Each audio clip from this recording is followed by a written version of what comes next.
This is a Spanish translation where it says, I don't like the rich. I'm like, Duo, what's going on? Are you okay?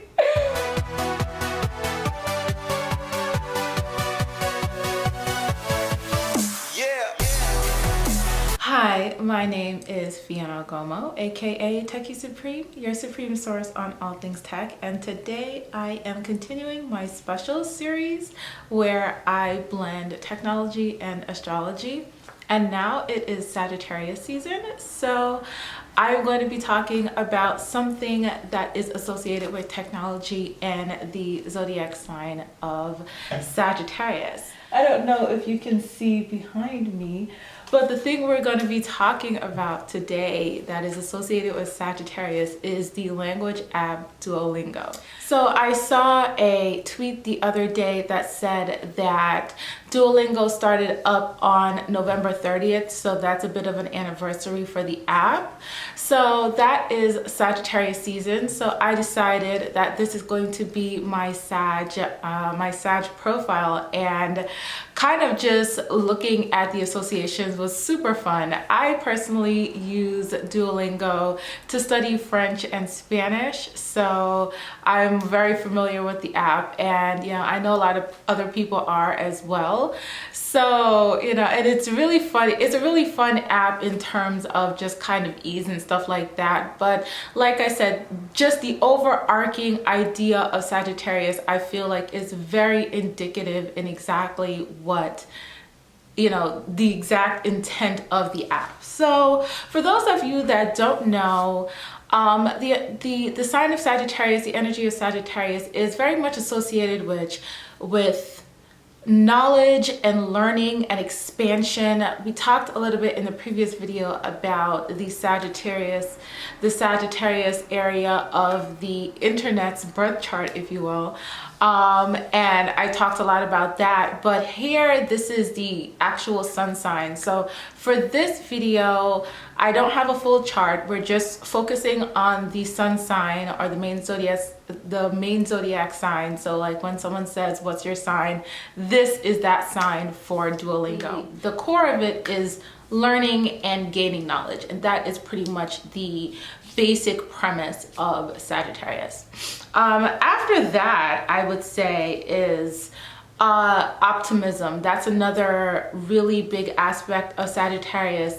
That energy is very kind of happy-go-lucky and optimistic, and anyone that knows the Duolingo app knows the mascot Duo. I don't know how you pronounce it, because there's a little bit in the French studies, there's a little bit of an accent, so I may be saying it wrong. But the owl, he's an owl. He's the mascot, and if you have the settings on, he's kind of like an encouraging message. He sends encouraging messages. Oh, you're doing great. If you get some answers wrong, he'll say keep going and things like that. So there's that optimism aspect right there in the main part and in the main premise of the app. It's really funny because I know that there are people. I personally turn off the Duo encouraging messages myself, because they can get a bit annoying, especially if you're not doing that well on the lesson. So I know that's a thing. And the mascot itself, Duo, what's also really interesting is, like I said, Duo is an owl, and while in tropical astrology that most people are familiar with, Sagittarius is represented by the centaur, which is the creature that's half man and half horse. Actually, in more ancient astrological traditions like Native American traditions and things like that, Native Americans use totems instead of zodiac signs, and the totem that represents Sagittarius for Native Americans is the owl, which kind of has the same kind of connotation of being a mentor or something or someone that helps you learn. So again, we even have that, I don't know if that was done on purpose or if that just kind of happens to coincide, because owls in general are often associated with learning. So it can just be a very very easy connotation. Another thing I want to talk about is the languages itself. I don't know if there is a cap on how many languages you can study at one time, but I know that you can put a lot. I personally only have 2. But I know I've seen people, there's actually a leaderboard. That's another really funny kind of, aspect, really Sagittarian aspect of the app. It's not so much highlighted in the overall, but Sagittarius can have a little bit of a competitive streak. That is a part of their happy-go-lucky nature where, again, it's very lighthearted and fun games type thing. So Duolingo does also have a leaderboard. This is my app. I'm personally right now in the Pearl League and I'm not moving on because I am all the way down here. Top of the league. Like this guy, he's got 5 different languages. And well, 3 of them are not being used. And that even is another very Sagittarian aspect where people will joke that Sagittarius kind of represents the jack of all trades and master of none. So you have Sagittarians can often be very enthusiastic about taking on a lot of projects, but there is a chance that a lot of things may fall by the wayside.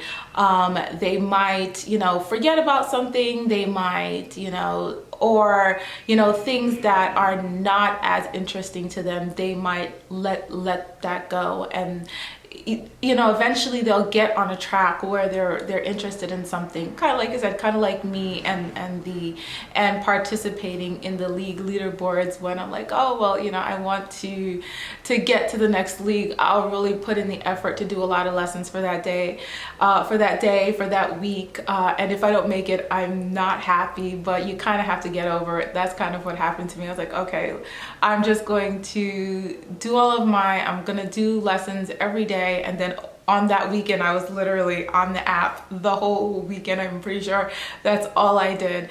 But all of my energy went into that, and then I made it past. So again, I feel like that even is a very Sagittarius energy where you have that sense of competition, and it's not a serious competition. It's a lot more fun. It's not, like I said, it's an app. It's not like you're in an actual language class where it's, there is a lot more stakes, but there is still an ease to it, and there's still a fun nature to this sense of competition. But I actually have so much to talk about in terms of the app. They're actually, that's what they do with all apps. Apps are always updating and changing and things like that. But it's really interesting how the things that have been added to the Duolingo app. Recently, I started noticing that there's a podcast that they have started in accordance with the app. So you can go and listen to stories in the language that you're learning to get a little bit more of a grasp of the language. Because the thing about the app, and that is a little bit of a downfall, is that it's just you don't really have any kind of feedback outside of Duo, and he can't really help as much as he thinks he can. It's not like you're talking to another person, and even if you do like the out loud language lessons, it's kind of still you don't know if you're necessarily saying things absolutely how they're supposed to be. But when you're listening to the podcast, you can hear the accent, you can hear, at least for a few minutes, at least like 20 minutes or half an hour or whatever, however long the story is, you're gonna be able to hear the language, how it's supposed to be spoken. And again, that's another learning aspect, that is different from the traditional part of the app. It's, for me, there's one story that I remember from the podcast. It was actually really interesting, and even that itself is just very kind of Sagittarian in nature. It was talking about this man who was a surfer, and he was attacked by a shark and lost his leg, and then he developed this foundation to get people who have been injured in various ways back to surfing. So whether they're getting prosthetics or, and things like that, so that they can get back to surfing. And that was like, and again, even that was just like a very kind of like, overall optimistic story and very Sagittarian in nature. Another aspect of that is actually really interesting in Duolingo is that there is a little bit of a sense of community. I personally don't really use it as much myself, but I know other people do. You can use Duolingo a little bit like social media. You can follow other people that are using the app. If you're learning the same languages, you can kind of see who else is learning and kind of connect with them. And even on a broader scope, there are actually, Duolingo actually sets up meetups in people's local areas. So you can go and meet people that are learning the languages that you're learning, and and have someone actually to speak to. They always say that the best way to learn a language is to be able to kind of like interact in that way with someone and actively use the language. So at meetups and things like that, you're able to do that. So that is another very Sagittarian aspect of Duolingo, where Sagittarius is also a lot about travel. So if you have to go somewhere in order to meet up with others to speak French or Cantonese or Italian or whatever you're learning. So it's a free app, but there is a premium version, but it is primarily free. And the lessons are, there are a lot of lessons, like I said, they're always changing, also very Sagittarian. One thing I will note about Sagittarius is that it is, it's a fire sign, and it is what it's called mutable, which is very changeable. So like I said, in terms of the lessons itself, there's actually been some sort of update where they've kind of changed around the lessons, where they were, to kind of progress to the next tier, you had to like complete a long scheme of lessons, but now they've kind of truncated it down back to kind of how it was a while back. So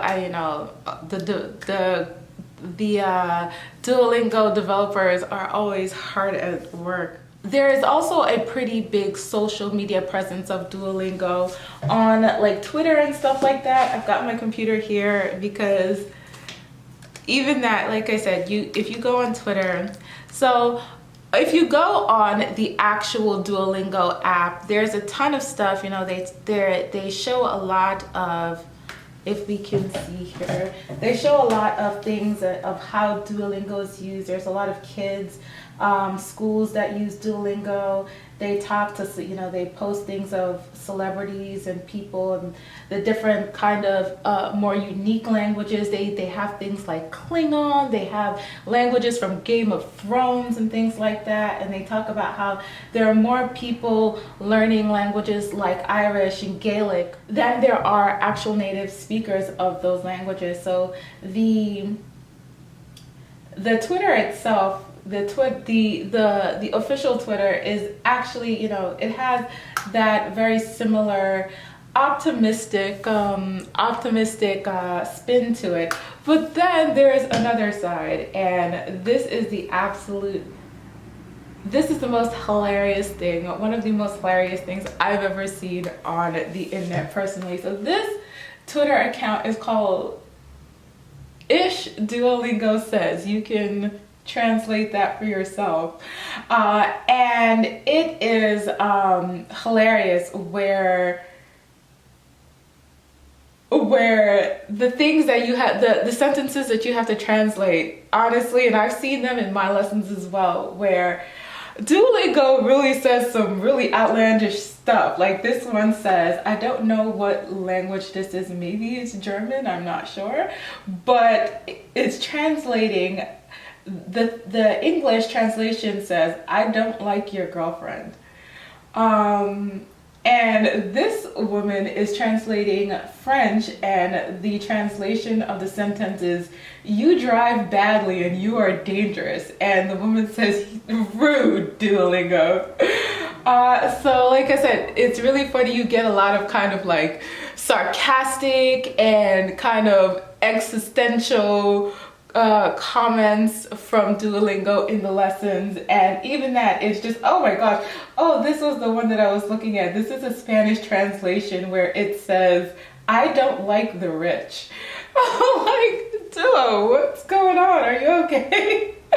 So that's kind of the funny thing about it. And like I said, you could like literally every post is a different language, whether it's, you know, Chinese or you know, that looks like Tagalog, there's Norwegian, there's, you know, that's Spanish, you know, this looks like it is Dutch. You know, everybody's speaking something different. And, you know, again, everyone's still getting together, and, you know, very much like I was talking about in the previous video about the internet in general, this is kind of even just like a very Sagittarian based microcosm of how we use the internet. And another thing I wanted to talk about is that, you know, it's really interesting because one, there is, you know, while there's a lot of positives about Duolingo, there are some things that people critique about the site. A lot of people kind of feel like it's not as stringent as people would need to actually pick up a language. And, you know, that even might just depend on, you know, how often people are using the app and things like that. And I definitely can kind of say I experienced that myself, where I've kind of recently kind of started picking up the language a little bit more now that I've been using it a little bit more frequently. But when I wasn't as frequent, or just doing 1 or 2 lessons a day or even a week sometimes, you know, obviously wasn't picking up the language as quickly. And now I am trying to get a little bit more serious with it. So there is that sense where Sagittarius has an idea of, like I said before, kind of this jack of all trades. But there is kind of this sense of like I said, mutable fire. It kind of gets you interested, but then you may have to kind of move on to something else. And that is, and again, like I said, that is also very Sagittarian. So maybe Duolingo will encourage people to go take up lessons, or to get like a French teacher if you're learning French. I'm learning French. So, you know, to get an actual teacher to help you really learn the language. And, you know, while it's fun to be on the app and to interact with people and stuff like that, you know, sometimes, especially for adults, you know, learning a language can be actually really challenging, and it's not as fun as, you know, getting motivational quotes from Duo.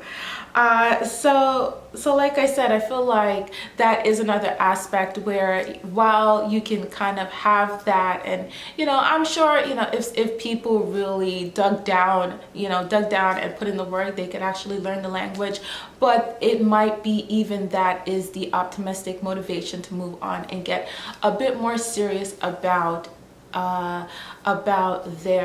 their language studies. So that is pretty much the gist of what I want to talk about with Duolingo being of the Sagittarius energy. I would love to know what you think about this video and the series so far. I'm personally having a lot of fun, and I'm really excited for Capricorn season, Aquarius season, and Pisces season, because I already know what I'm going to do for those videos, and they're not going to be changed last minute. But if you do have any suggestions for Aries and beyond, I would love to hear them. Pretty much what I'm doing is things like launch dates, founding dates of companies, birthdays of executives or people who are staples in the tech industry, the dates and times of particular events that happen in the technology space. All of those are great suggestions. So if you want to leave any comments below, that would be great. And if you would like to like, share, comment, or subscribe, please feel free. I have also started leaving a PayPal link in the description. I am actually going to CES in 2020, so if anyone wants to leave any donations to help me make sure that I can get there and bring you guys some content about what tech innovations are coming in the next year, I would greatly appreciate it. Until next time, bye.